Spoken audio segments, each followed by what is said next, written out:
ശ്രീ ബിജു ഗോവിന്ദ്, ഈ അയ്യപ്പ ഭക്ത സംഗമത്തിന് പിന്നിൽ വലിയ രാഷ്ട്രീയ ലക്ഷ്യം തന്നെ ഉണ്ട്. പ്രത്യേകിച്ച് രണ്ട് പ്രബലമായിട്ടുള്ള സമുദായം ഇതിനെല്ലാവിധ പിന്തുണയും കൊടുത്ത് നിൽക്കുകയാണ്. SNDPയും NSSും. വീണ്ടും ഒരുപക്ഷെ ശബരിമല പ്രശ്നം തന്നെ കൊണ്ടുവന്നിട്ട് അതിലൂടെ വോട്ട് സമാഹരിക്കാമെന്നാണ് പിണറായി വിജയൻ കരുതുന്നത്. ആ വ്യാമോഹം നടക്കും. ഇവിടെ ഹൈന്ദവൻ്റെ കാര്യങ്ങൾ പറയുവാൻ സമുദായ നേതാക്കന്മാർക്ക് യാതൊരു അവകാശമില്ല. കാരണം ഹിന്ദു ആചാരപ്രകാരം ജീവിക്കുന്ന ഒരു ഹൈന്ദവനെ ആ ആചാരങ്ങളെക്കുറിച്ച് പറയുവാൻ അവകാശമുണ്ട്.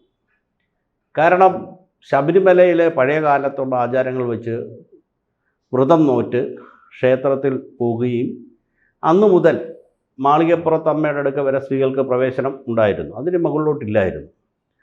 പ്രായം പൂർത്തീകരിച്ച അമ്മമാർക്കായിരുന്നു ശബരിമല ദർശനം.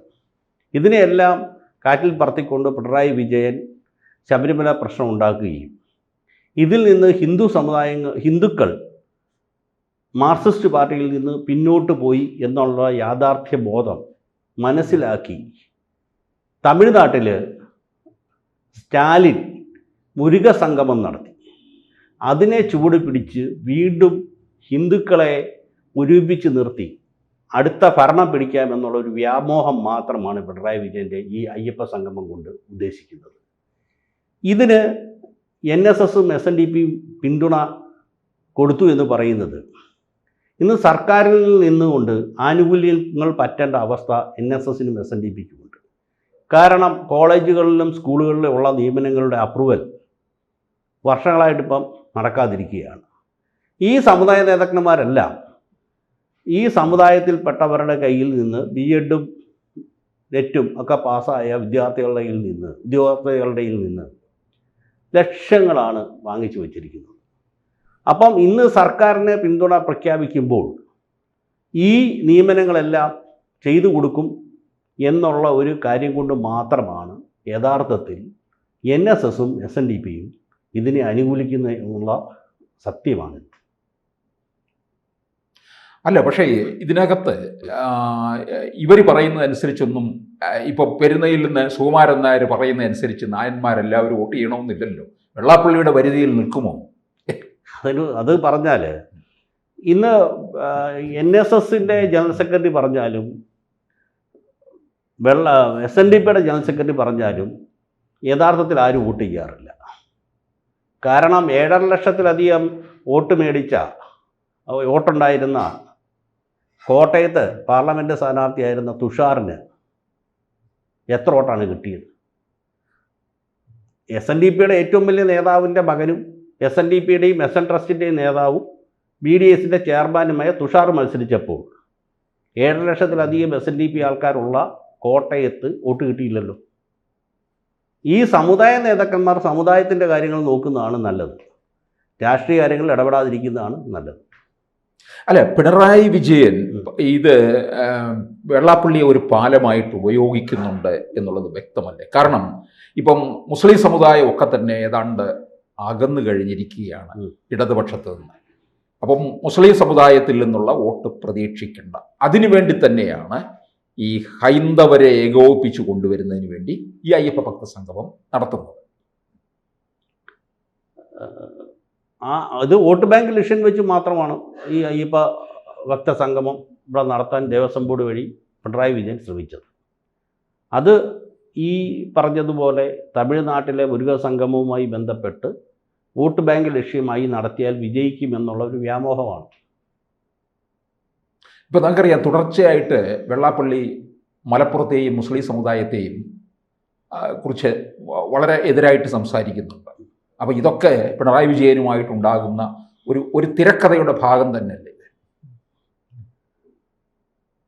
തീർച്ചയായിട്ടും. അദ്ദേഹം ഇന്ന് SNDP നേതാവിനെ NSSനെയൊക്കെ പുകഴ്ത്തി പറഞ്ഞുകൊണ്ടാണ് നടക്കുന്നത്. ഇത് ഈ ഇലക്ഷൻ മുന്നിൽ കണ്ടുകൊണ്ടാണ്. അല്ലാതെ ഹൈന്ദവ സംസ്കാരവുമായി ബന്ധപ്പെട്ട് ആയിരുന്നുവെങ്കിൽ ശബരിമലയുടെ വിഷയം വന്നപ്പോൾ ഈ ഹൈന്ദവ നേതാക്കന്മാരും തെരുവിലൊന്നും കണ്ടില്ലല്ലോ. ഇവരാരും അതിനു വേണ്ടിയിട്ടുള്ള ആത്മാർത്ഥമായ ഒരു പരിശ്രമവും നടത്തിയിട്ടുമില്ലല്ലോ. അപ്പം ഇതാണ് അതിൻ്റെ പ്രധാന കാരണം. ഈ പറയുന്ന സർക്കാരിന് അനുകൂലമായി നിന്നു കഴിഞ്ഞാൽ ഞങ്ങൾക്ക് വേണ്ട കാര്യങ്ങൾ ഈ സർക്കാർ ചെയ്തു തരുമെന്നുള്ള ഉറപ്പിന്മേലാണ് ഇന്ന് ഈ ശബരിമലയുമായി ബന്ധപ്പെട്ട സംഗമത്തിന് ഇവരുടെ പൂർണ്ണ പിന്തുണ കൊടുത്തിരിക്കുന്നത്. അയ്യപ്പ സംഗമത്തിന്. അപ്പോൾ ഈ അയ്യപ്പ ഭക്ത സംഗമം വോട്ടാക്കി മാറ്റാൻ കഴിയില്ല എന്നാണ് പറയുന്നത് അല്ലേ? തീർച്ചയായിട്ടും, യാതൊരു സംശയവുമില്ല. ഇതിനകത്ത് ഈ അയ്യപ്പ ഭക്ത സംഗമം നടക്കുന്ന അതേ വേളയിൽ തന്നെ പന്തളത്ത് ശരിയായിട്ടുള്ള ഭക്തരുടെ ഒരു സംഗമവും ഉണ്ട് ബദലായിട്ട്.